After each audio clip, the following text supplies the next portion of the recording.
Денеска во Кочани се одржа работна средба помеѓу градоначалникот Радко Димитровски и заменик амбасадорот на Холандија во Македонија.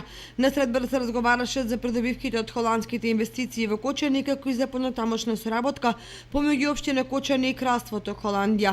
По средбата за градоначалникот Димитровски изјави: Ми беше задоволство да бидам домаќин на заменик амбасадорот на Кралството Холандија во Република Македонија и имавме еден конструктивен разговор околу тоа што досега имаме во соработката помеѓу општината Кочани и компаниите од Кралството Холандија и што понатаму можеме да учиниме заеднички да се оваа соработка прошири.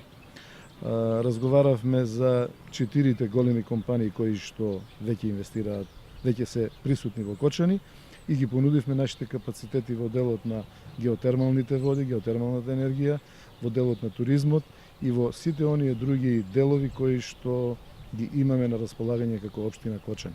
Очекувам дека оваа соработка ќе продолжи онака како што ја беше интензивна во последните 3-4 години. Заменик амбасадорот на Холандија го истакна задоволството од холандските инвестиции во Кочани.